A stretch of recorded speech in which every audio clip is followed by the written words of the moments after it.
Anoche volvimos a tener Consejo de Ministros que duró 2 horas exactamente, terminó pasadas las 9:15 de la noche. Originalmente, Felipe, buenos días, iba a ser un Consejo de Ministros solamente de 1 hora en los canales privados de televisión. Es decir, levantaban la programación y a las 8 íbamos a tener Yo Me Llamo con don Aurelio Cheveroni. Nos quedamos, Felipe, sin programación de televisión.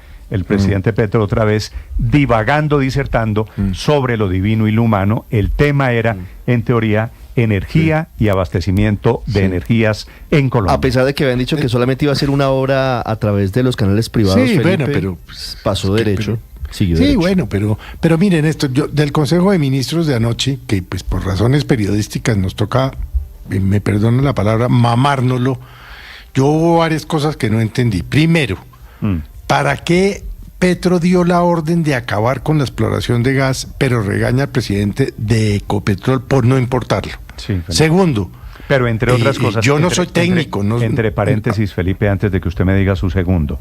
Sí. Ecopetrol no tiene cómo importar gas si no es a través de la planta de regasificación de Cartagena. De Cartagena, correcto. Pero segundo, yo no soy ingeniero, no conozco de gas, no conozco de petróleo, pero yo necesito que algún oyente experto en el tema me explique cómo se trae gas por el sistema eléctrico. Por los cables de energía con Panamá. Es decir, a mí que alguien me explique, yo estoy, Felipe, desde anoche estoy pensando, necesito que un ingeniero eléctrico de gas o ingeniero de petróleo me diga cómo se trae gas por los cables de energía, Néstor. Felipe, yo espero que haya sido un lapsus del presidente Gustavo Petro. Creo que el presidente pues habla, improvisa. No es un lapsus, es que eso es lo grave. No, lo grave es que no es un lapsus. Es que es la ignorancia y con tal de decir y decir y decir y decir, además el maltrato hacia sus funcionarios, advirtiendo que no conozco al señor Roa, ¿por qué no sé qué? Roa, ¿por qué no? Y les da unas órdenes que los tipos no van a poder cumplir. Si Roa, el presidente de Ecopetrol, logra traernos gas, no sé de dónde, sin pasar por Cartagena para regasificadora. Sí. Ese tipo hay que darle el premio Nobel de Físico, Felipe, de Química, Energía y Paz. El presidente Petro había dicho hace un par de semanas que íbamos, recuerde usted, a traer el gas de Qatar. Ahora dice que hay que traerlo por los cables de energía desde Panamá. Pero Néstor, lo del abuso ya de anoche, realmente, mire, habíamos millones, porque me incluyo, de colombianos esperando Yo Me Llamo. Gente que dejó de ver al muñequito, a don Aurelio, no el nuestro, Aurelio el hace bueno. 16, 20 años que querían volver a verlo. Bueno, la nueva versión o la versión dentro de Yo Me Llamo de Mini, que son Felipe, los niños cantando como imitando a sus artistas. Felipe, les voy a contar a los oyentes la arbitrariedad de Petro no lo permitió. ¿Qué pasó en ese Consejo de Ministros? Pero Néstor, señor. Néstor, yo pues bueno, yo creo que esta semana se vencen los términos en el Consejo de Estado para decidir la tutela que está pendiente para determinar si efectivamente el presidente, cuando utiliza esta herramienta, vulnera o no los derechos de la audiencia, que fue como se planteó, porque una persona pues demandó reclamando ese derecho que es el que está echando de menos Felipe, cuando dice, bueno, yo quiero ver Yo Me Llamo, y no me dejan. Y claro que ese es un derecho que tenemos y falta ver el Consejo de Estado cómo pondera la facultad presidencial con estos derechos y el derecho de los canales a informar y etcétera. Yo creo que esta semana tenemos una noticia y ojalá, en mi opinión, sea pues declarando que el presidente efectivamente vulnera los derechos y ordenándole que solo use este instrumento, como dijo la Corte, en los casos urgentes. Y pues efectivamente no lo era. Y ya en materia, me parece que, bueno, más allá de la gazapera, digamos, de ponernos en el papel en el que se ponía el extraordinario Argós, de encontrar el errorcito, bueno, me imagino que en el caso del gas a través de los cables de energía eléctrica, lo que yo le entendí al presidente es que el gas se convertía en energía eléctrica en Panamá, y entonces lo que terminábamos importando era energía eléctrica. Eso es lo que yo le entendí, pero no sé si le entendí mal. Pero a mí me parece que la presentación que hizo el ministro de Minas, pues para decir verdad, para un ciudadano común y corriente es ilustrativa, digamos, de cómo se determina el precio de la energía eléctrica y de cuáles son los obstáculos que ha encontrado el gobierno para disminuirla. Yo creo, efectivamente, el gobierno ha tenido la intención. Ahora, yo creo que ha tomado unas decisiones equivocadas y por eso no ha logrado el resultado de disminuir el precio de la energía. Tienen un punto allí, porque uno de los anuncios de anoche es que está listo un decreto sobre tema de la estabilidad tarifaria, seguramente reduciendo el nivel de margen de maniobra de la energía que se negocia en la bolsa, que es lo que ha encarecido las tarifas de energía en todo el país. Y el presidente Petro anuncia que se convertirá en realidad esa idea que ya había esbozado el ministro de Minas, Edwin Palma, de que el gobierno no va a pagar la opción tarifaria y la van a cargar para los estratos 4, 5 y 6, que es la deuda que viene desde la pandemia. Caterina Ávila.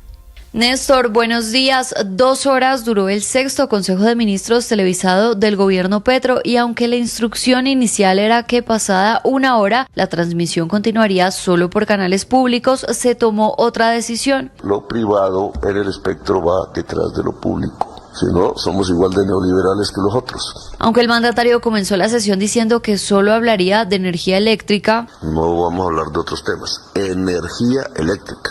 La luz, que llaman popularmente. Y es que están estafando a la nación y al pueblo colombiano. Fue él quien con lista en mano nombró a cada uno de sus ministros para recomendarles 10 proyectos estratégicos que deben presentar al DAPRE para priorizar con vigencias futuras. Habló de agua potable, paneles solares, inversión en colegios y hospitales y en eso mencionó al ministro de Salud Guillermo Alfonso Jaramillo y a la polémica que rodea a su esposa por presunto abuso de poder en la Superintendencia de Salud. Su tema del barco buque hospital en el Amazonas, que entonces una indolente, ¿cierto?, funcionaria, entonces por dársela de que pelea con la esposa del ministro, cuando la esposa del ministro fue escogida en el cargo antes de este gobierno, indolente con la población del Amazonas, entonces no firma el contrato con la Armada. La Armada no es una entidad privada, ahí no hay corrupción. En esta declaración el presidente se refería a Lina Baracaldo, interventora del Hospital San Rafael de Leticia, que fue despedida después de denunciar presiones para firmar un millonario contrato para la construcción de un buque hospital. Se negaba a hacerlo argumentando falta de claridad sobre la financiación. Después de eso, el presidente Petro dedicó varios minutos del Consejo a una denuncia sobre armas con licencias oficiales cuya ubicación se desconoce y que según él estarían al servicio del crimen organizado con licencia del Estado. Porque la superintendencia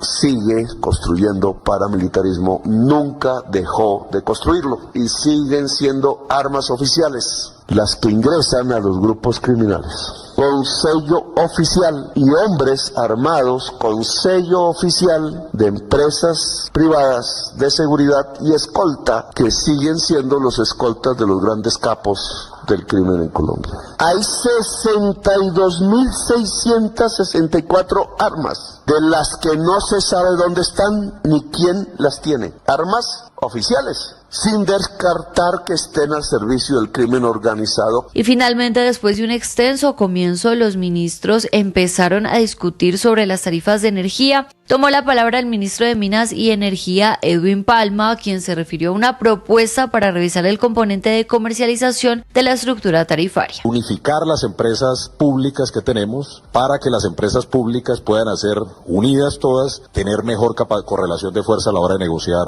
energía en la bolsa. Lo estamos analizando desde el punto de vista técnico, pero estamos recogiendo también otras iniciativas sin descuidar obviamente que queremos intervenir, como se ha hecho desde el principio del gobierno, en el componente de generación. El ministro también aprovechó su presentación con diapositivas para responsabilizar al alcalde de Medellín, Federico Gutiérrez, por, según él, ser el responsable de los apagones en barrios de la región. Y es absolutamente lamentable lo que ha hecho Afinia. Y quiero aquí ilustrar a la población colombiana y a todos los presentes que Afinia es de propiedad de EPM y hoy propiedad de EPM es decir, prácticamente el dueño de EPM hoy es Fico, ¿sí?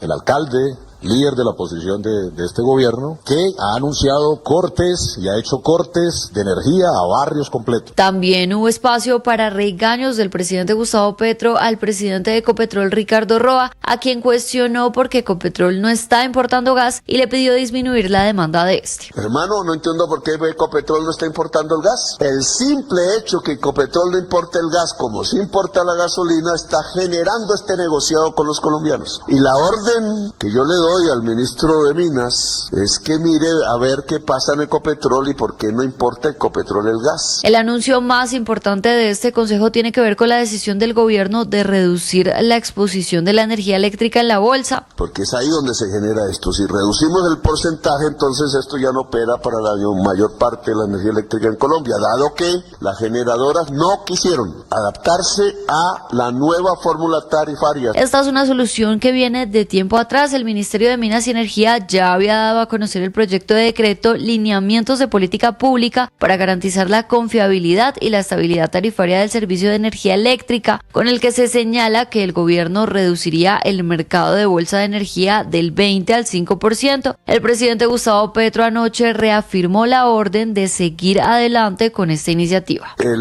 decreto preordenado que se expida lo había retenido, esperando que las generadoras fueran racionales, pero no fueron. Y el decreto se expide, van a demandarla seguramente el hijo de Néstor Humberto o alguien que quieran, y vuelve al Consejo de Estado. He pedido que sea resolución y decreto. A propósito de las deudas del gobierno con las empresas del sector, que ascienden a más de 7 billones, incluidos 2.8 relacionados con subsidios de energía para estratos 1, 2 y 3, el ministro de Hacienda, Germán Ávila, aseguró que en 3 meses se han pagado más de 900.000 millones de pesos y que el compromiso para atender estas deudas va a continuar. Está previsto para el mes de abril hacer un abono adicional de 400.000 millones de pesos. El Consejo de Ministros terminó sobre las 9:30 de la noche y cabe mencionar que este es el 6º Consejo de Ministros que transmite el gobierno del presidente Gustavo Petro. El primero se realizó el 4 de febrero y estuvo marcado por los reclamos hacia el mandatario por la llegada de Armando Benedetti a la Casa de Nariño. El segundo se llevó a cabo el 3 de marzo con la crisis en el Catatumbo como tema central. Una semana después, el 10 de marzo, se convocó una nueva sesión para abordar los problemas de orden público en el Cañón del Micay, luego del secuestro de varios uniformados por parte de la comunidad. El cuarto consejo se realizó el 25 de marzo y estuvo enfocado en el sistema de salud, y finalmente el quinto se llevó a cabo el 31 de marzo y tuvo como eje principal la inversión social en el sector educativo. El de este lunes 7 de abril giró en torno a las tarifas de energía. Caterina Ávila, Blue Radio.